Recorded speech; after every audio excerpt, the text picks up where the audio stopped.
Hi, welcome to my Biblewheel channel. In this video, I'm going to be talking about comparing Deuteronomy 7 on Spoke 7, on the inner wheel of Deuteronomy, that is, and compare them to other books on the same spoke. And in this case, it's First Chronicles, and I've done a small researches little by little in one. I haven't done a big research. I don't remember how I searched this in the Bible. I believe this was before I changed my system of searching, because I was looking, comparing words rather than strong numbers between the texts. And well, in any case, I'm gonna go through it and let's get started. So, Deuteronomy 7. One thing in common with First Chronicles 7 is taking of daughters. And in this case, it was a contrasting link of giving and taking daughters to marriage. And as you see, Deuteronomy 7 forbidded, saying, "Neither shall thou take, sorry, neither shalt thou make marriages with them. Thy daughter thou shalt not give unto his son, nor his daughter shalt thou take unto thy son."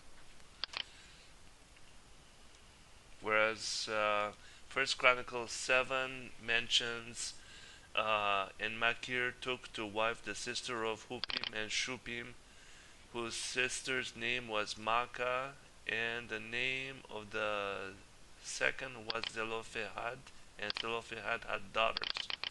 And verse 24, and his daughter was Shera, who built Beth Horon, the nether and the upper, and Uz and Shera. So, uh,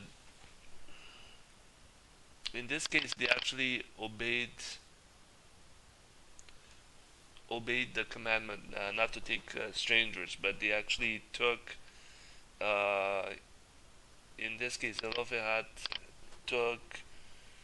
uh, Zelophehad's daughters took sons from their kinsmen.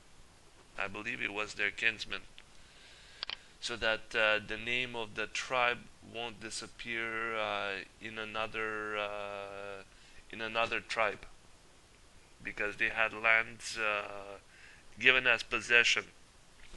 We're gonna move on to the next one.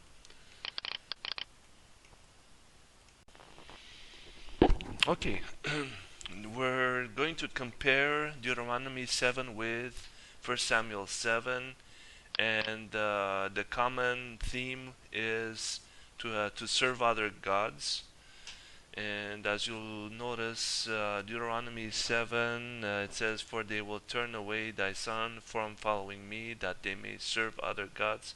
So will the anger of the Lord be kindled against you, and destroy thee suddenly."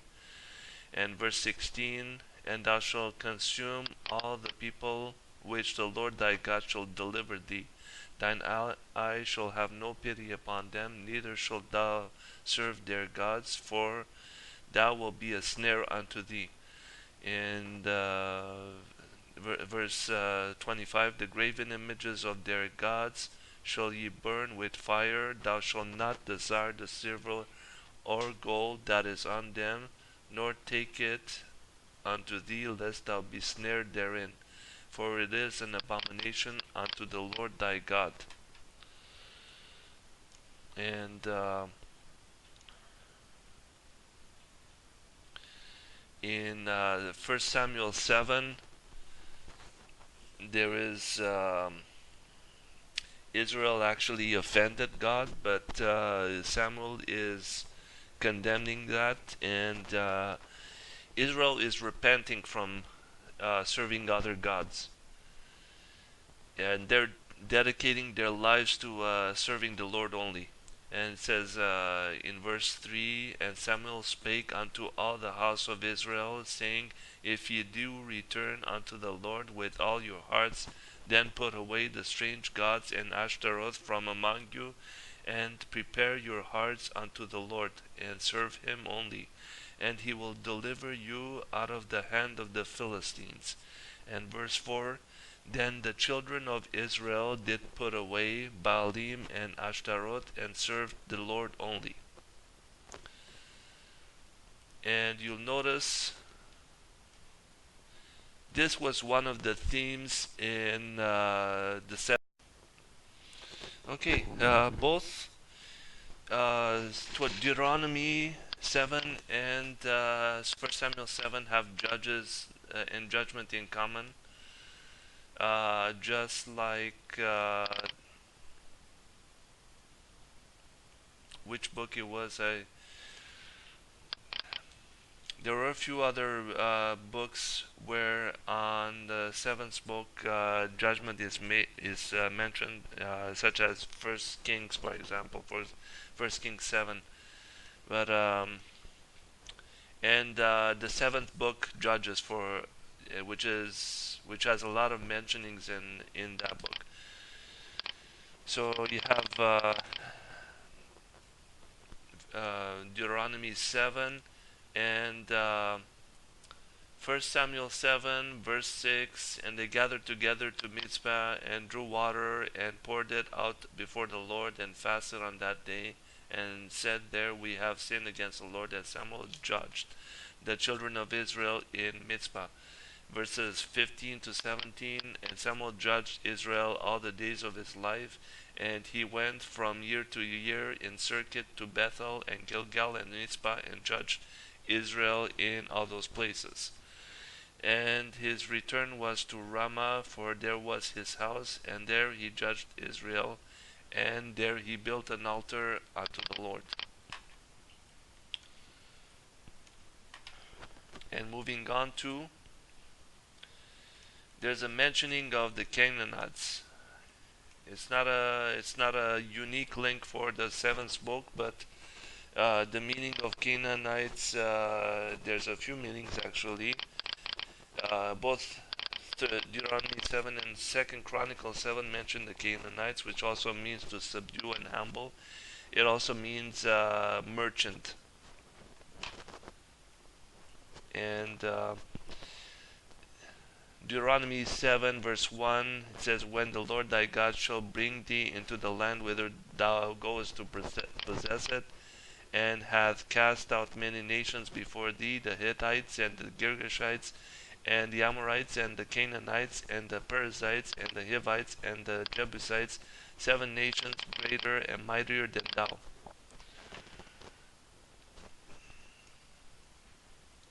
That by example, for example, I'm going ahead of my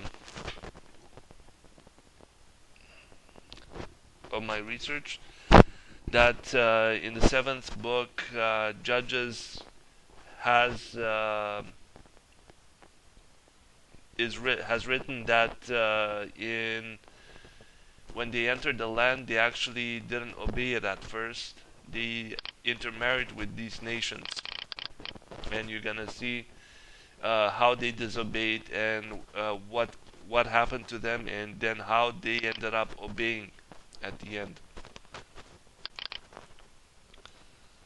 And the word Canaanite is also mentioned here in another form within the word. Humble, that is, if my people which are called by my name shall humble themselves and pray and seek my face and turn from their wicked ways, then will I hear from heaven and will forgive their sin and heal their land. Oh, I think I made an error when I said first. I thought I said First Chronicles 7, but it is Second Chronicles 7. Okay. Moving on. Okay, now things get interesting.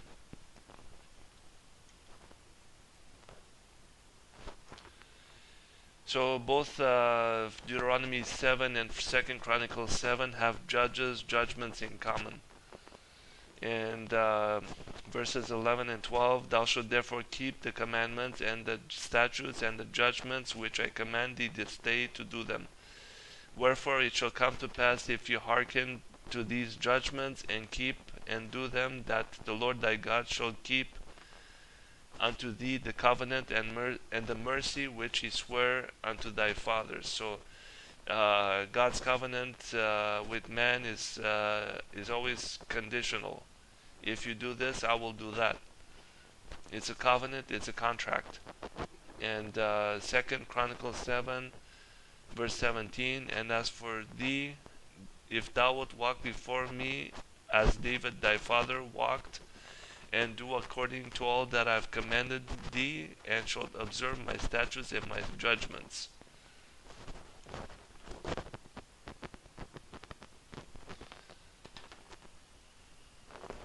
So, 2nd Chronicles 7 has another theme in common, and Deuteronomy 7 verse 4, it says, for they will turn away thy son from following me, that they may serve other gods. So will the anger of the Lord be kindled against you, and destroy thee suddenly. And Solomon prayed, as he prayed, it says, 2nd Chronicles 7, verse 19, but if you turn away and forsake my statutes and my commandments which I set before you, and shall go and serve other gods and worship them. In verse 22 it says, and it shall be answered, because they forsook the Lord God of their father, which brought them out of the land of Egypt, and laid hold on other gods, and worshipped them, and served them. Therefore had he brought all this evil upon them.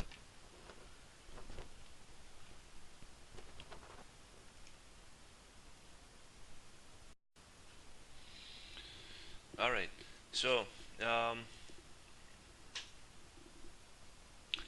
I do remember how I made this particular research, because as I went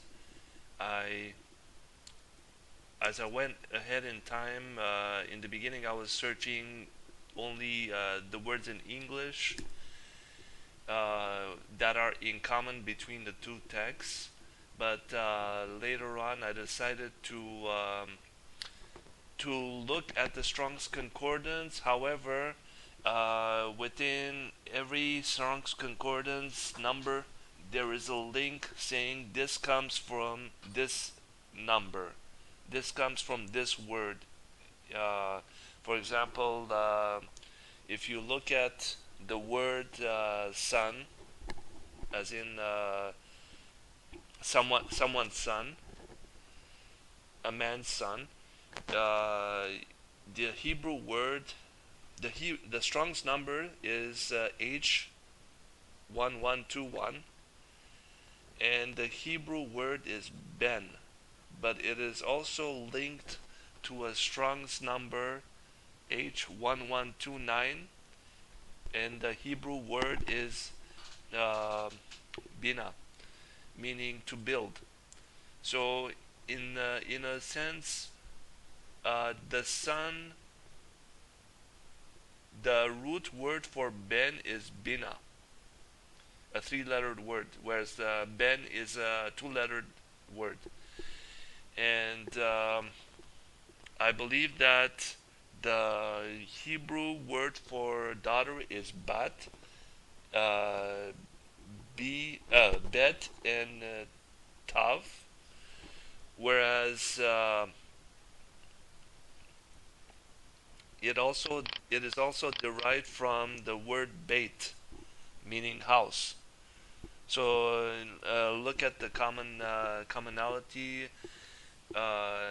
When you look at the son, the root word for son is to build, and the daughter, which is bat, the root word is house, beit. And that's when I saw those links, I decided to associate multiple words according to not just the Strong's numbers, but how many derivation are uh, linked together. In other words, and when I look at when I look at Deuteronomy 7 and Amos 7, you'll notice that there are several words: great, increase, multiply, many, and grasshoppers. So uh, the Hebrew word might be translated into English and interpreting, translating into four different words in English. In other words, I believe it was Rav, R, Resh, and Beit, translating into great, increase, multiply, many. And the word used for grasshoppers in this case is araba, if I'm pronouncing it right, which is I believe it was a four-lettered word, within which is the root word rav. Okay, and so you'll see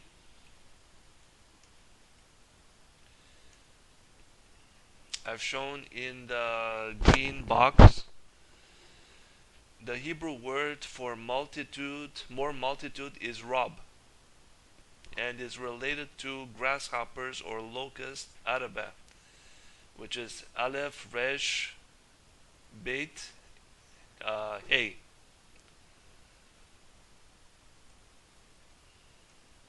So when you look at Deuteronomy 7, let me read it to you. Verse 1: When the Lord thy God shall bring thee into the land whither thou goest to possess it, and has cast out many nations before thee, the Hittites and the Girgashites and the Amorites and Canaanites and Perizzites and the Hivites and Jebusites, 7 nations greater than and mightier than thou. Yeah, notice that within Deuteronomy 7, it mentions 7 nations that are mightier than Israel. Verse 7: The Lord did not set his love upon you, nor choose you, because you were more in number than any people, for you were the fewest of all the people. Verse 13: And he will love thee, and bless thee, and multiply thee. He will also bless the fruit of thy womb, and the fruit of thy land, thy corn, and thy wine, and thine oil, the increase of thine kind, and the flock of thy sheep, in the land which he sware unto thy fathers to give thee. If thou shalt say in thine heart, these nations are more than I, how can I dispossess them? And verse 22: And the Lord thy God will put out those nations before thee little by little, that thou mayest not consume them at once, lest the beasts of the field increase upon thee. And in Amos 7:4 is one thing that's associated to those. Thus hath the Lord God shewed unto me, and behold, the Lord God called to contend by fire, and it devoured the great deep, and did eat up a part. In Amos 7, there's the mentioning of locusts or grasshoppers, but I think that word is a different Hebrew word. The grasshopper or locust has 2 Hebrew words as far as I know. But we're gonna move on for now.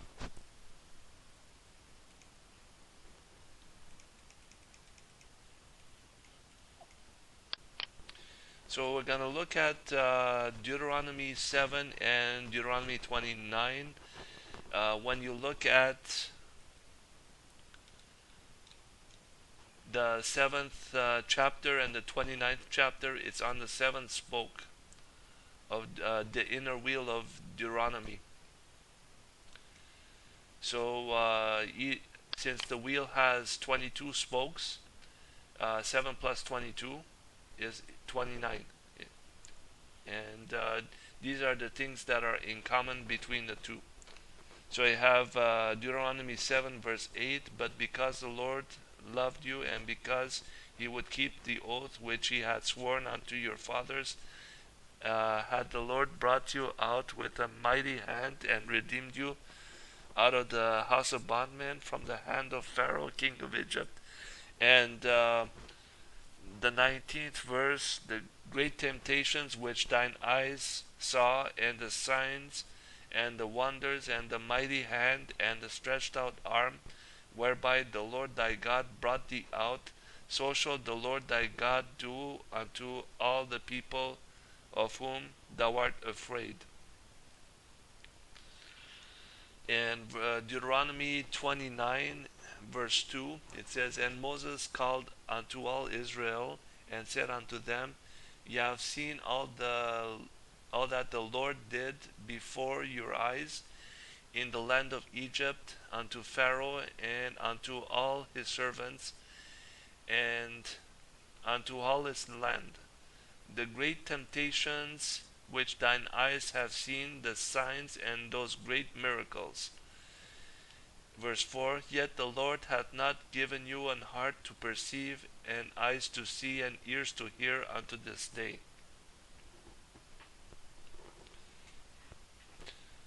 And that's the end of this page. Alright, so continuing the study in between Deuteronomy 7 and Deuteronomy 29.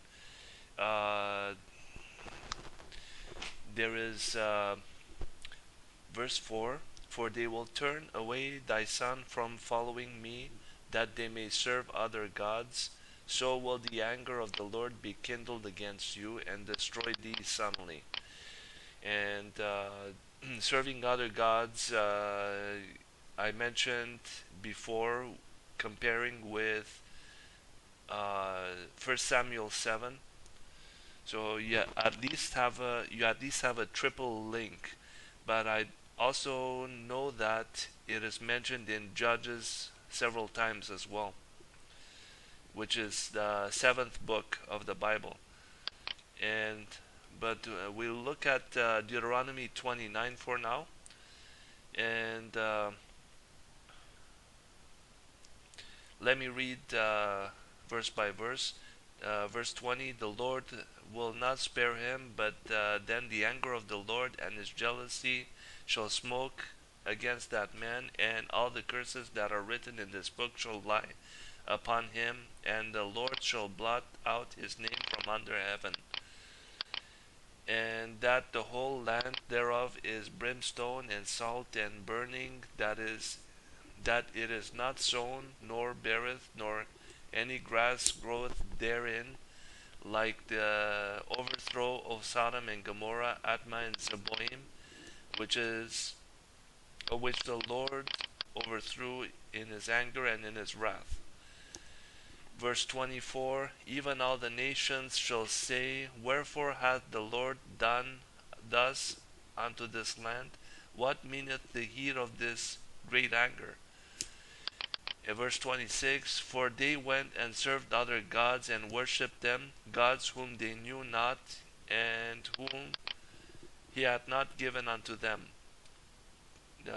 27, And the anger of the Lord was kindled against this land to bring upon it all the curses that are written in this book.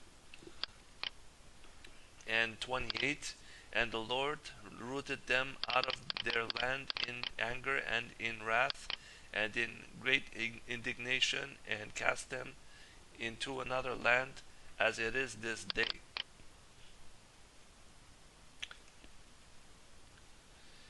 And the next few pages, I'm jumping from book to book, and this is simply to show that the Hebrew word for cursed thing or accursed thing and nets are found in many places related to the number seven. In other words, it is found in the seventh chapter of Deuteronomy, the seventh chapter of Micah. It is in translated as a net, and the seventh chapter of Ecclesiastes, snares and nets. I believe it is also mentioned in the seventh chapter of Joshua. I don't know why I didn't put, but it might be in a future, in another page. In other words, um, well, verse 26 it says, "Neither shalt thou bring an abomination into thine house, lest thou be a cursed thing like it. But thou shalt utterly detest it, and thou shalt utterly abhor it, for it is a cursed thing." And Micah 7 it says, verse 2, "The good man is perished out of the earth, and there is none upright among men. They shall lie in wait for blood, they hunt every man his brother with a net."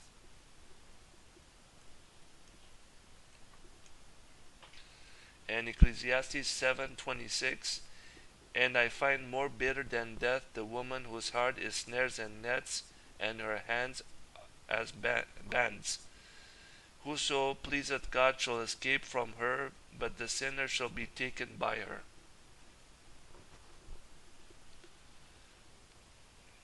You'll notice the connection between Ecclesiastes 7 and Micah 7, for example. Let's move on. You noticed in Deuteronomy 29 and Deuteronomy 7, temptation was the common word. But in Ecclesiastes 7, it is translated differently, saying it is into the word proved.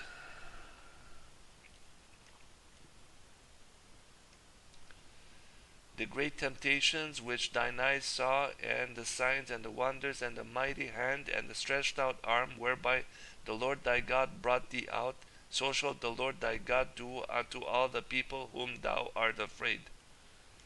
In Ecclesiastes 7 it says, verse 23, "All this have I proved by wisdom. I said I will be wise, but it was far from me."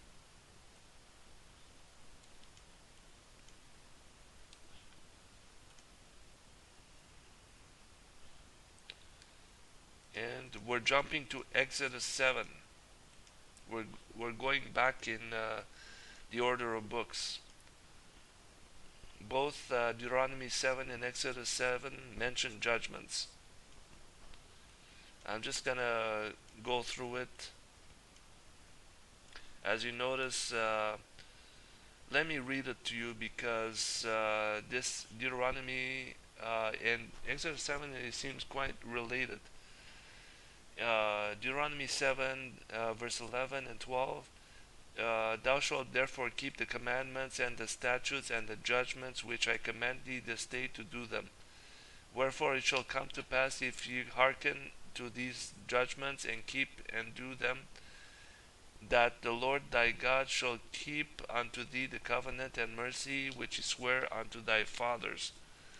And Exodus 7, it says, verse 4, "But Pharaoh should not hearken unto you, that I may lay my hand upon Egypt, and bring forth mine armies and my people, the children of Israel, out of the land of Egypt by great judgments."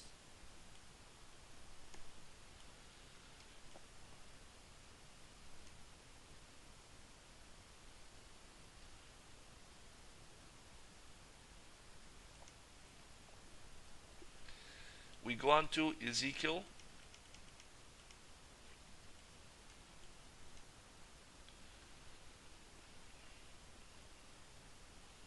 It's a simple word, but the word anger is mentioned in both.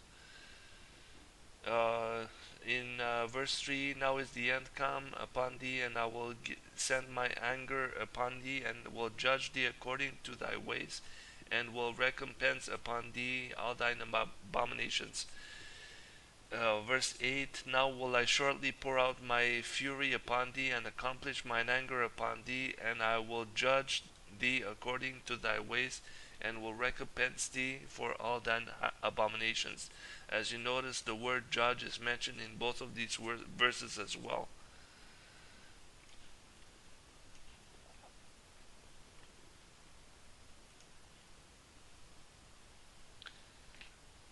Which is mentioned in this page. And as you'll notice, judgments and judge.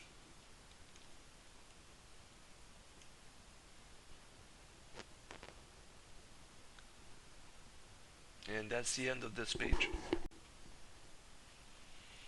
Okay, now looking into Deuteronomy 7 and Ezra 7, uh, there's a mentioning of judgments, commandments, statutes, and I'm not going to read Deuteronomy 7 again, but Ezra 7 has, for Ezra had prepared his heart to seek the law of the Lord, and to do it, and to teach in Israel statutes and judgments. Now this is the copy of the letter that the king Artaxerxes gave to Ezra the priest, the scribe, even a scribe, of the words of the commandments of the Lord and of his statutes to Israel.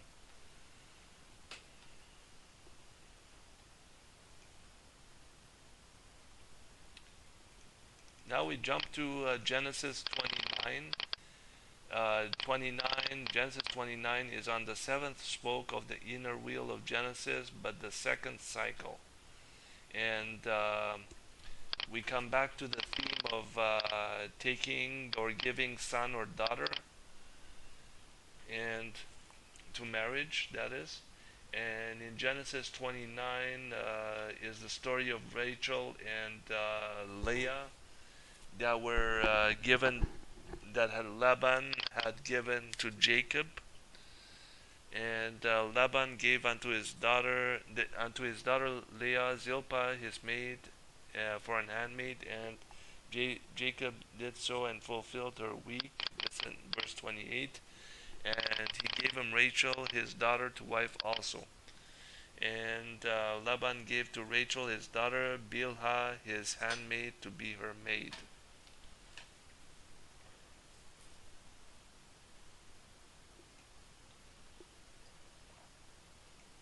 Then we jump to Hosea. Just to show that Hosea also mentions judges. Hosea 7, verse 7. They are all hot as oven, and have devoured their judges. All their kings are fallen. There is none among them that calleth unto me.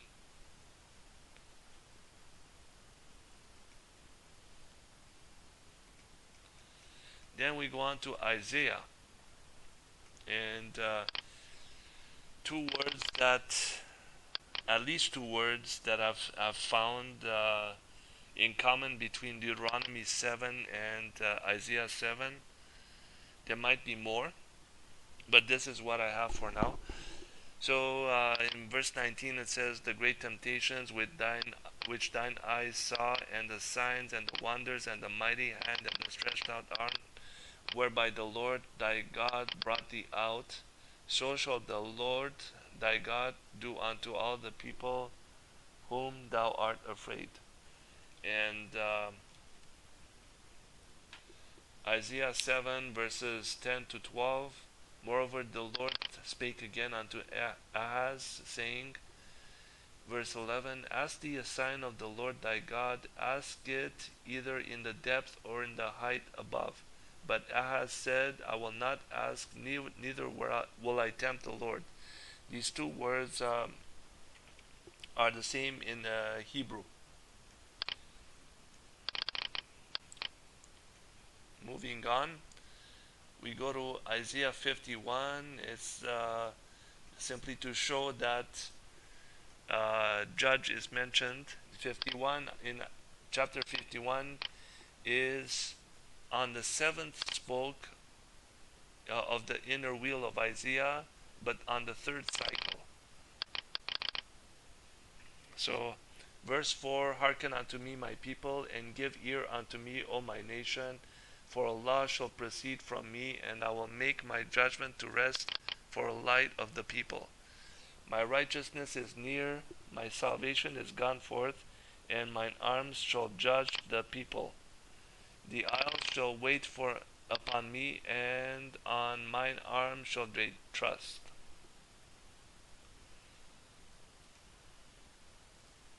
Then we jump onto Jeremiah concerning judgment. Jeremiah chapter 7. For if you thoroughly amend your ways and your doings, if you thoroughly execute judgment between man and his neighbor. Let's move on. Jeremiah 7 has this in common.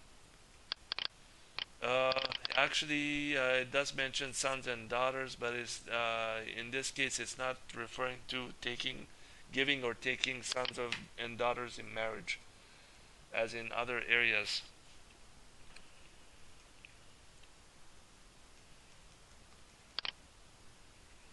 Once again, the anger of the Lord is mentioned in Jeremiah 7. Therefore thus saith the Lord God, behold, mine anger and my fury shall be poured out upon this place, is referring to the temple and Jerusalem and the city of Jerusalem, and upon this place, upon man and upon beasts and upon the trees of the field and upon the fruit of the ground, and it shall burn and it shall not be quenched. But in Jeremiah 29, as the people under, I believe it was Jeconiah, that went into captivity. At this point, Jeremiah said, Take ye wives and beget sons and daughters, and take wives for your sons, and give your daughters to husbands, that they may bear your sons and daughters, that ye may be increased and not that you may be increased there and not diminished. So Jeremiah 29 is on the seventh spoke, second cycle of the inner wheel of Jeremiah.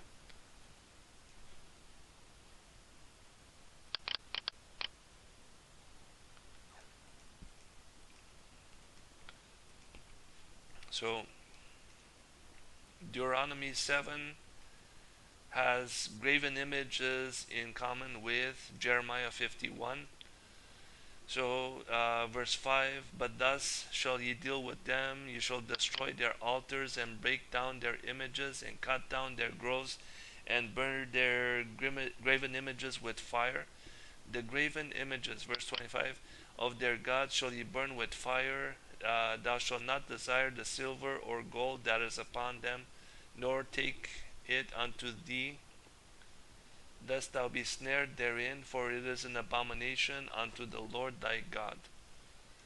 And Jeremiah 51, verse 17, 47 and 52, every man is brutish by his knowledge, every founder is confounded by the graven image, for his molten image is falsehood, and there is no breath in them. Therefore, behold, the days come that I will do judgment upon the graven images of Babylon, and the whole land shall be confounded, and all the slain shall fall in the midst of her. Wherefore, behold, the days come, saith the Lord, that I will do judgment upon her graven images, and through all her land the wounded shall groan.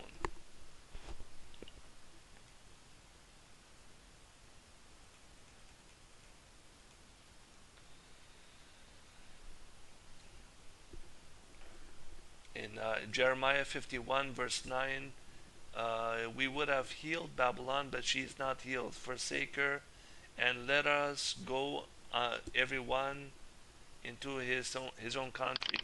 For her judgments reacheth unto heaven, and is lifted up even unto the skies.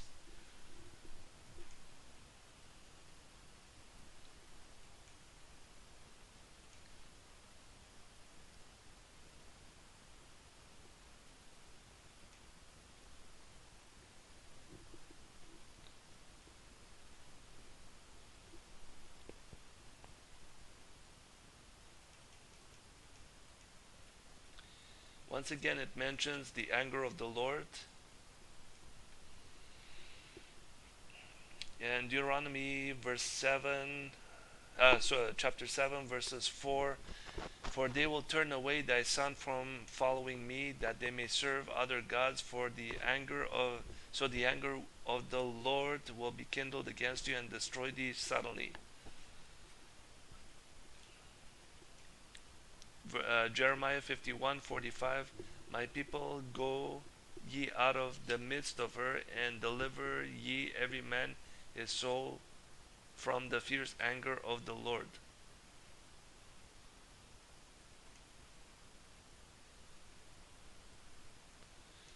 Here's another example, another book, Job 29. Oops, I did an error. This is pointing to Job chapter 7, but it's supposed to be referring to chapter 29. Verse 14, I put on righteousness and it clothed me. My judgments was a robe, and as a robe and a diadem. Let's move on.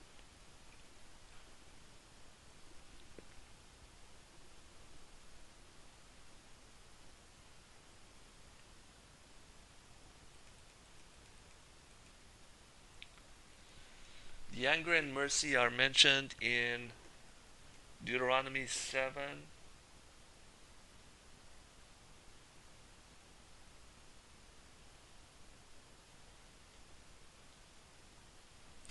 It's not meant, actually, mercy is not mentioned in Deuteronomy 7. However, anger is. But Micah 7 and Joel 2 have that in common, that mercy or kindness are mentioned between these two passages.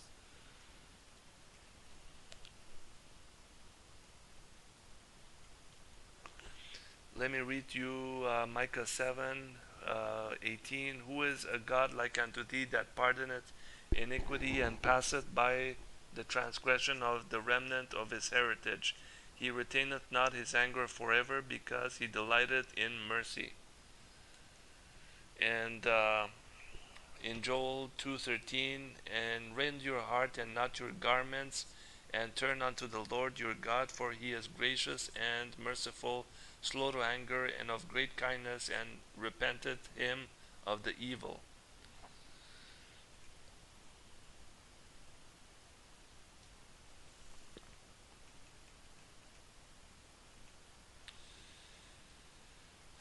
And moving on to Joel chapter 3,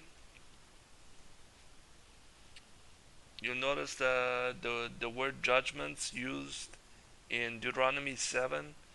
And this is what's in common between that and Joel chapter 3. Joel being the 29th book of the second cycle. It's the 7th book of the second cycle, the 29th book overall of the Biblewheel. And when you look at the Hebrew word for Jehoshaphat, it is derived from Jehovah, meaning the Lord. The Lord. And Shaphat, meaning will judge.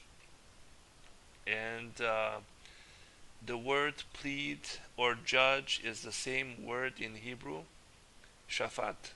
That's what it is. So I'll read it to you. Verse 2, I will also gather all nations and will bring them down into the valley of Jehoshaphat, and will plead with them there for my people and for my heritage Israel, whom they have scattered among the nations and parted my land. Verse 12, let the heathen be wakened and come up to the valley of Jehoshaphat, for there will I sit to judge all the heathen round about. We now move on to Joshua 7, which I had a lot to tell. As you notice, let me read this to you. Both Deuteronomy 7 and Joshua 7 mention the desiring, coveting of the accursed thing, and it has to be burnt with fire. So let me read this to you. Deuteronomy 7, verses 25 and 26. The graven images of their gods shall ye burn with fire. Thou shalt not desire the silver or gold that is upon them, nor take it unto thee, lest thou be snared therein. For it is an abomination to the Lord thy God. Neither shalt thou bring an abomination into thine house, lest thou be a cursed thing like it. But thou shalt utterly detest it, and thou shalt utterly abhor it, for it is a cursed thing. And when you look at Joshua 7, let me read this through. But the children of Israel committed a trespass in the accursed thing, for Achan the son of Carmi, the son of Zabdi, the son of Zerah, from the tribe of Judah, took of the accursed thing, and the anger of the Lord was kindled against the children of Israel. Israel hath sinned, verse 11, and they have also transgressed my covenant which I commanded them, for they have even taken of the accursed thing, and have also stolen and dissembled also, and they have put it even among their own stuff. Therefore the children of Israel could not stand before their enemies, but turned their backs before their enemies, because they were accursed. Neither will I be with you any more, except ye destroy the accursed thing from among you. Verse 13. Up, sanctify the people, and say, sanctify yourselves against tomorrow. For thus saith the Lord God of Israel, there is an accursed thing in the midst of thee, O Israel. Thou canst not stand before thine eyes until you take away the accursed thing from among you. When I read verse 13, sanctify the people, it reminded me of Joel, which is also on the seventh spoke, but the second cycle of the Biblewheel, and that's where Joshua 7 is related to. And verse 15, and it shall be that he that is taken with the accursed thing shall be burnt with fire. He and all that he hath, because he had transgressed the covenant of the Lord, and because he had wrought folly in Israel.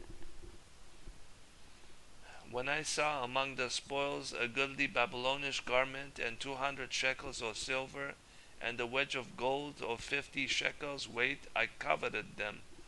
Then I coveted them, and took them.